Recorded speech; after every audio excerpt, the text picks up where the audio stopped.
Federal Parliament has wrapped its first sitting fortnight back since the election, with a big foreign policy decision still up in the air somewhat. The host of Insiders and the ABC's political lead, David Speers, joins us now from Parliament House in Canberra. David, good morning. Very good morning.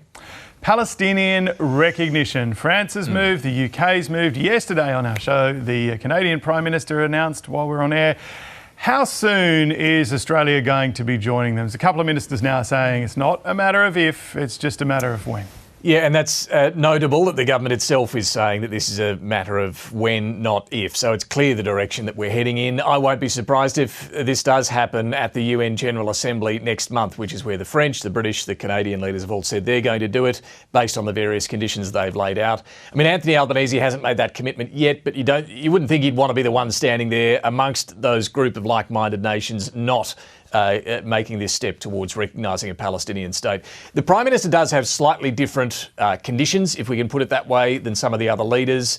I guess they're more similar to the Canadian leader Mark Carney's formula that he's laid out. The Anthony Albanese's been saying this. He laid it out on Sunday on Insiders and all week, that he wants to see Hamas play no role in the future of Gaza. He wants some assurances around the security of Israel.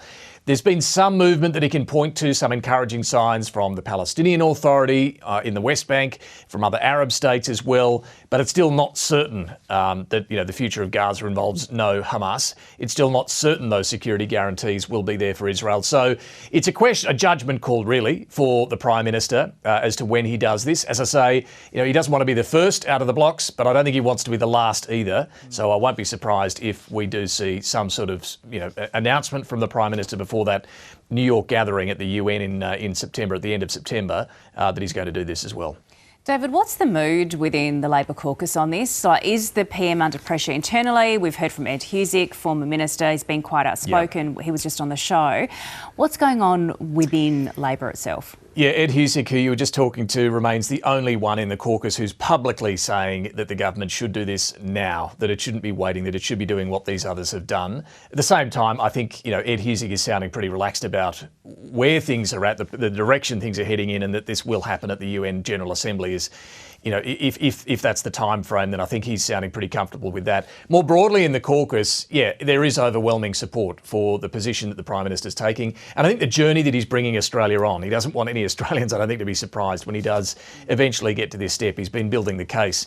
There are some more pro-Israeli members of the caucus that I've been speaking to this week, not particularly big fans of what Benjamin Netanyahu's doing right now, but have been long-time supporters of Israel.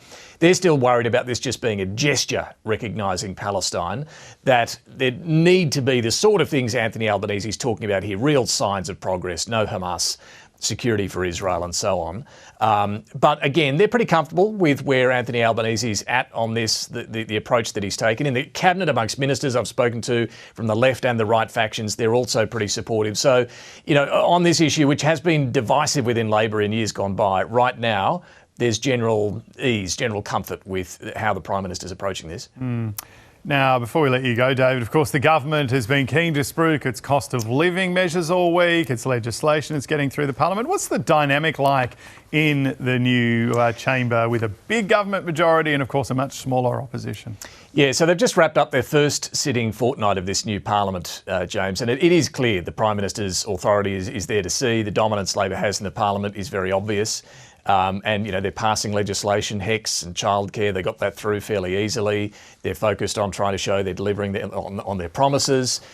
In terms of question time, they're not walking away with any bruises really from the other side.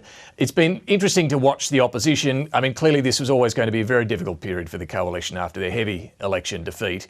Their questions in question time are focused on cost of living. So, things like they're asking a lot of the same questions on power bills that they were in the last term. The fact that, it still costs to go and see the doctor quite a lot of the time. Your out-of-pocket costs are still there. And that's all fair enough. But inflation, we saw it this week. Inflation's really come back down. There's another interest rate cut coming, according to all economists. So, whether this issue has the same bite that it did in the last term, we'll see. But right now, the government's looking pretty comfortable, and the opposition still has its own divisions on net zero, and even over the issue of how they're dealing with this question around Gaza and recognising a Palestinian state. Some tensions in the coalition there as well. So, government finishes this first fortnight looking and feeling pretty comfortable.